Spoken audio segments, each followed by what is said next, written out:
Hey everybody, welcome to the Sky Lounge, and this is Cruise Peruse episode number 149 here on a rainy ass day in Las Vegas. And boys and girls, you know how we like to do the Cruise Peruses, talk about some sports ball, some good shit going around. And yeah, I don't really know if this is good shit or not, but Eli Manning is coming back to the New York Football Giants. Yeah, and it's because Daniel Jones has an apparent injury. Ooh, that's some splash. But I have a feeling that Eli Manning isn't going to make a splash on Monday Night Football, taking on the Eagles. The mediocre-ass Eagles, but even then. I mean, even then, really, can Eli get it done? I doubt it. I do. I mean, maybe that O-line, you know, can do their jobs with their old general back, but I just have no trust in that defense whatsoever. But there you go. There you go. That's Eli Manning just crawling on back. Well, actually, the Giants organization crawling back to him and saying, "Hey, dude, we need you. We need you. Please, please, Eli. We suck." And the fact that Pat Shurmur still has a job, it's incredible. Oh, we should never fire Pat Shurmur. Why? He sucks. He's a fucking awful play caller. He's so mediocre and pedestrian, it's not even fucking funny. Like, Jesus fucking Christ. Have the Giants become so fucking, you know, disillusioned that the franchise itself believes that Pat Shurmur is a viable head coach? Oh, boy. That is just...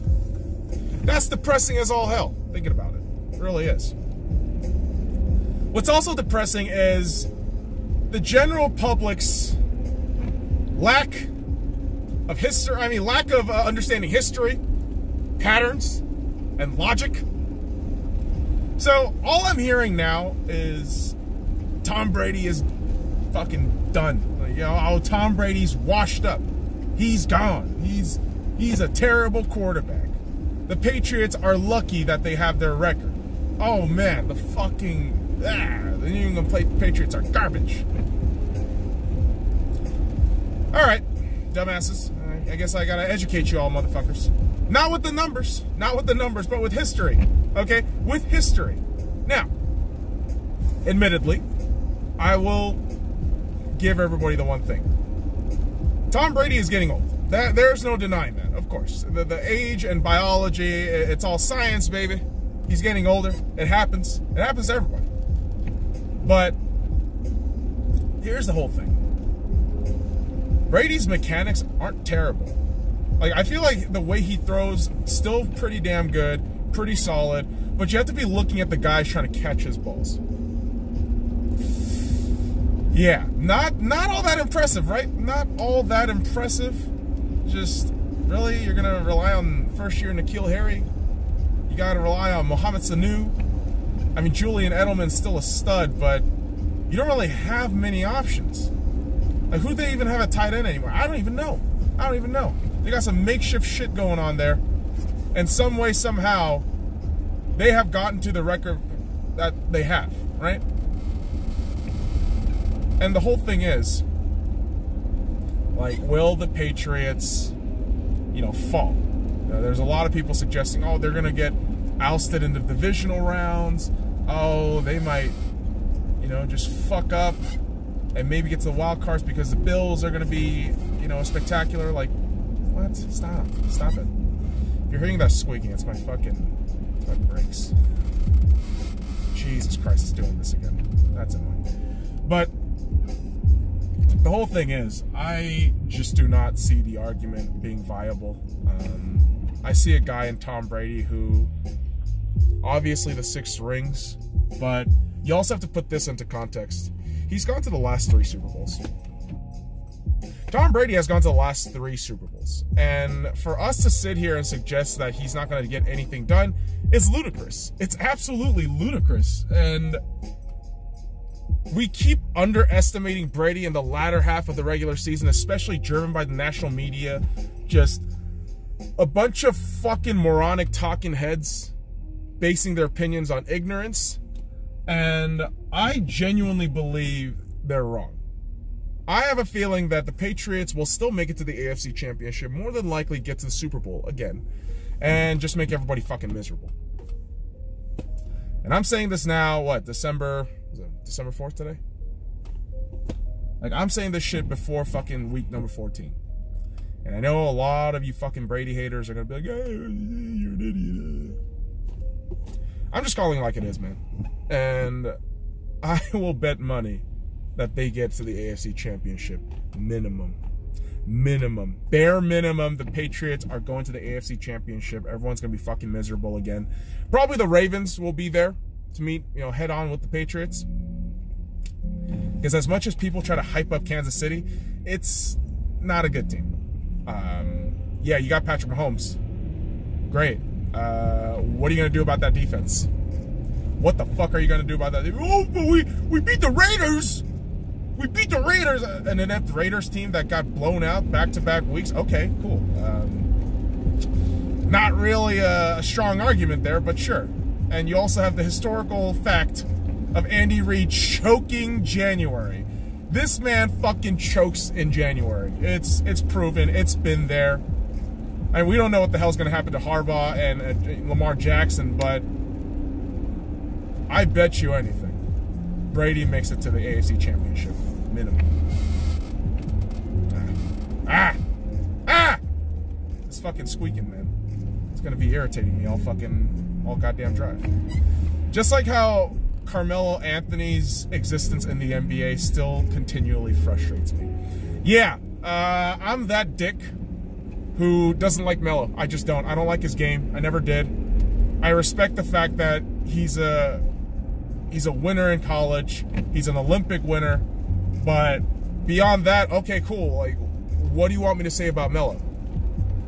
That he had some decent years in Denver and New York, but he was so cancerous that nothing worked out in either of those fucking mainstays. And now people are flipping out because he's doing relatively well in Portland. Oh, player of the week! Like, what? Player of the week? What? How do you not give that to Luka or fucking Giannis? That doesn't make any goddamn sense. Melo is such a fucking pity story. I hate it. And his wife, or ex-wife, whatever their fucking bullshit, boneheaded antics is with those two idiots, I genuinely believe Melo is washed up. I don't think Melo should be playing in the NBA, but he should be playing over there in China. And despite what's happening right now with the Trailblazers, I still look at this and think, you understand this is pretty much an extended preseason for a majority of teams. We're going to see what Portland really is, Christmas and beyond. But I'm not impressed. I'm really not. Okay, cool. Like a couple of really good games for Melo. Fantastic. Kudos. You want a fucking cookie? Like, Dwight's doing fantastic on a non-guaranteed contract. So, yeah. All right. Like, get over it, Melo. Get over it. I don't know, man. I don't like fucking patting motherfuckers on the back who, especially with Melo, who have been such a fucking cancer, dude. Like, I never really liked him in terms of how he plays his game. Just an all-around bland mediocrity incarnate. I don't know. I just never liked Melo. And for his sake, I keep saying, go to China. Go to China. Oh, that's fucked up. No, it's not. Okay, Stephon Marbury, a bang average NBA player, went to China in the CBA and dominated to the point where he is called the CBA God. That is not a joke. That is real. Stephon Marbury is considered the CBA God. Okay? Lance Stevenson has already won a championship in the CBA. What do you imagine Melo's going to do when he's there? Like, really? Melo is by and far, objectively, significantly better than Stephon freaking Marbury and Lance Stevenson. So you're fucking telling me that Melo wouldn't have equally the fucking success that these two have had, if not more? Oh, but he has a chance in the NBA. To do what with the Portland Trailblazers? Get swept in the fucking playoff series again? Oh my God, Portland is so fucking pathetic. I don't even know where to begin. Like, your organization has ridden off fucking what? Bill Walton's championship in the 70s. That's right, motherfuckers. I know exactly when you fucking won. In the goddamn 70s with Bill Walton when he was coming out of college. The greatest fucking thing ever. That's how fucking old that championship is. So you're fucking telling me this franchise that has known nothing but dick punching and mediocrity and just bland ass basketball. Really? You're telling me this team with a paid Dame, McCollum, and fucking Melo are going to get you through that hump? Oh, but we don't have Nurkic back yet. Nurkic doesn't fucking affect your goddamn games. You're still going to get swept in a playoff series by somebody. Like, I swear to God, man, I've seen so many of these stories before. It's ridiculous. Like, oh, the Portland Trailblazers are the best. No, they're not. They're doing all this, the flippy shit. And then come playoff time, they're going to fucking shit the bed. And again, get swept in the playoff series. Like, they're so fucking typical. You can read them like a goddamn book. Just like the Houston Rockets. Yeah, that's right. The Houston Rockets. Typical whiny ass Houston Rockets. So James Harden comes out today. I mean, yesterday, really, after that loss against the San Antonio Spurs. Starts bitching and moaning about the fact that the referees were against him, bad call on the Houston Rockets, unfair, yada, yada, yada. And I gotta be looking at the entire context of the game and thinking, all right, Harden, you score 50 points. Congratulations. Every goddamn fuckboy that loves the NBA is gonna suck you off and say, oh, he's the greatest. He's more efficient than Kobe Bryant. He's the greatest scorer ever in NBA history. You also have to realize that the fucking Houston Rockets as an entire fucking team have been predicated on this douchebag just fucking dribbling his goddamn balls into oblivion and equating to almost goddamn near nothing. You blow a 20 fucking point lead against a San Antonio team who has no fucking business beating teams above 500 this season. Okay, let's be real with that shit. LaMarcus Aldridge, DeMar DeRozan, great. Who else you got? A bunch of dudes. But you know what? Those bunch of dudes showed out yesterday. Beat the fuck out of the whole, Houston Rockets. Making Harden and that fucking cavalcade of bullshit in Houston with all the analytics nerds like, ugh. If we shoot 20 fucking times in one possession, we're gonna get so many points. What? A terrible idea. You shouldn't shoot every fucking time, right? You gotta move the ball. The ball's kinetic energy. You gotta fucking move that shit around. But of course, I mean, the Houston Rockets always play the blame game. Always play the blame game. Always.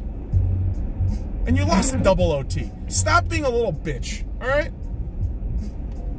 You fucking set a hard screen on DeMar DeRozan, get a charging foul, and you basically killed the game for the Rockets. So kudos to you, Harden. You insufferable prick. Jesus Christ. Like, the way he does that step back jumper on the three to try to draw a foul, I hate it. I actually hate that move. I think that move is one of the douchiest shit that Harden does. And yeah, motherfucker doesn't play defense. Dude is just an absolute one-sided weapon who, by the time the playoffs run around, he's non-existent. He doesn't exist. He's nowhere to be found. All the excuses. All the fucking excuses from all the goddamn fanboys. But you motherfuckers haven't been relevant since Hakeem. Like, I'm being that cunt back today, and I know people are going to say, oh, you haven't been relevant since Kobe. Cool. Yeah, we haven't. And because of that, we haven't been in a fucking playoff spot either for 6 years. And that's on us. And I am one of those people, if I fuck up, I will admit I fucked up. Okay? But whenever I talk to these Houston fuckers, any of these other goddamn teams, it's just like, oh, it's not our fault. It's the ref's fault. Oh, it's not our fault. It's the fans' fault. He said some racist stuff. All right, dude. I mean, you're a fucking athlete getting paid millions of dollars. I mean, maybe you have some sort of mental capacity to block that shit out. That's fucked up as it is. But it's always somebody else's fault, right? It's always somebody else's fault. Like, I really don't know what to make of the Houston Rockets this year. Everyone keeps telling me this team is going to be a fucking dangerous team in the playoffs. I see a team getting fucking kicked out in the first round of the playoffs. This is not a good team. Like, I'm sorry. You're gonna rack up some regular season wins, but this team is a fucking joke. The Houston Rockets are laughable at best. And for them to bring in Russell Westbrook, it's like, really? Like, this was the biggest desperation move ever. Like, the fact that you killed off depth for just starting, gunfires, crazy. Absolutely crazy. But here we go. Here we go, Houston. I mean, you're in the realm of crazy at this point, Houston Rockets. You really are. Truly, truly astounding. Truly astounding. And the whole thing becomes this with the Houston Rockets, inevitably. And a lot of these teams that have their built-in narratives, especially the postseason, you fucking fans need to shut the fuck up and slow down. All right? Portland fans, Houston fans, Denver fans, Utah fans, calm down. All right, calm down. Oh, you're just a dickhead Lakers fan who's getting arrogant because his team's only good right now. Yeah, but historically, anytime we're in the goddamn playoffs, we're making moves. We're making splashes. Granted, we haven't done that since Kobe, but history shows. Right in front of you. 16 rings. That's no lie. Ah, fuck. Like, I'm goddamn sick of these fucking fuckboy modern day NBA fans. Drives me nuts. Drives me absolutely nuts. The word GOAT is thrown around so goddamn much, it drives me insane. The word GOAT, greatest of all time, should be exclusive to those who have revolutionized, changed the game in any respective sport. And it should be used for that person only. And I swear to God, every fucking time somebody does something in the NBA, all these goddamn fuckboys with their stupid ass smartphones, their goddamn Cricket wireless iPhone, down! James Harden is the GOAT! What? Like, he's the greatest of all time? What are you talking about? What? Ah, dude. Man. Connor McDavid's the GOAT. Connor McDavid barely started the NHL! What the fuck are you talking about? He's never gonna be Wayne Gretzky right now! Stop it! But analytically, he's on pace for... Alright, dude, relax! Until he wins! Shh! The whole thing with sports is... It's so simple. It's win or lose.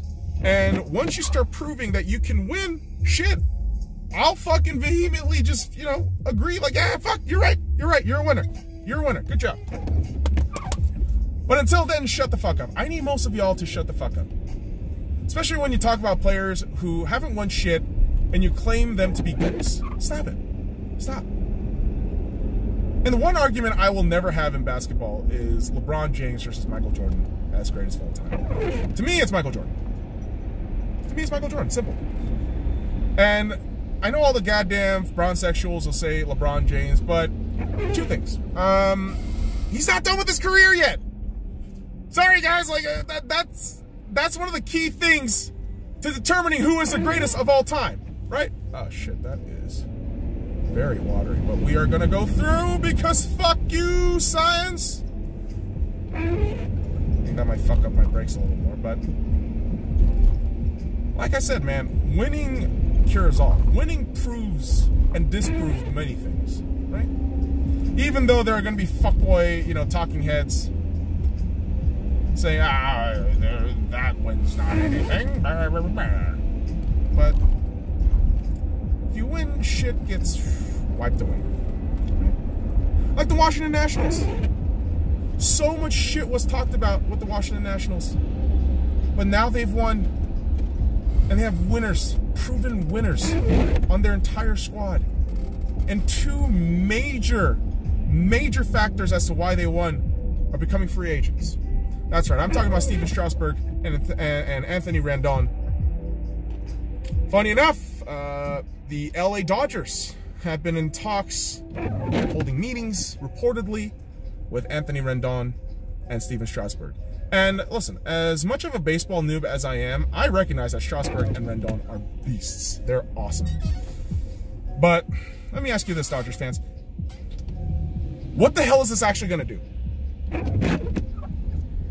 Hyunjin Ryu is basically gone. Like, he's going to be gone in free agency. You got Kirsch. You got a couple of these cats. What the fuck do you think is going to happen?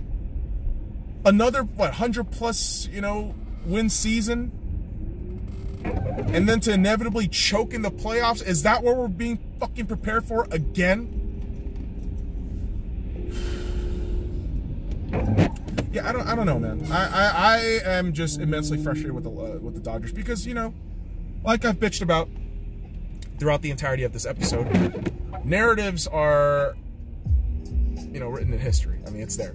And the Dodgers have been perennial chokers each and every time in the playoffs, and it's infuriating. It is damn near just heartbreaking every fucking time we talk about it. And, you know, I just hope whatever this whole fucking thing is, like, the Dodgers can figure their shit out. I mean, because it'd be great to win. it'd be fucking great to win a World Series, but I don't know, man. I don't know. I mean, how much will you pay Rendon and Strasburg? That's the thing. How big is that contract going to be? Like, I'm not even sure what the fuck to make of this at all. Like, what's that going to do to our lineup? Like, what are you going to do with guys like Muntz and JT? Right? It's a weird time being a Dodgers fan. I mean, because we're in this weird space of no baseball and waiting for, you know, free agency and all that shit, while there are plenty of signings. I mean, we're waiting for our news, Dodgers news. And inevitably, once we get to spring training, it's rinse, wash, repeat. Or however that fucking order goes. Like, I don't fucking know. Some colloquialisms I don't really give a shit about. They're fucking weird anyways. But, oh, Jesus. There's the bus, just standing there. And this asshole is going to take his time. Oh, never mind. He's just talking to himself and leaving. Good folks. I bitch about a lot of things in sports ball. I do. Because, like I talk about all the time, sports is fun. I mean, it's a very simplistic way of viewing the world, right? It's win or lose, black and white. Life isn't that simple. It really isn't. I mean, if life was that simple, you know, there'd be more fucking dead people. I don't know why. I feel like there just would be more dead people. You know, there would be less subtleties and nuances and more death. That's what I believe. And God damn it, man. Like, sports is really to a certain extent, but to a certain extent, sports is also very tense. And, you know, we talked about the NBA a bit ago, but we do got ourselves a game tonight. We do. My Lakers, at least.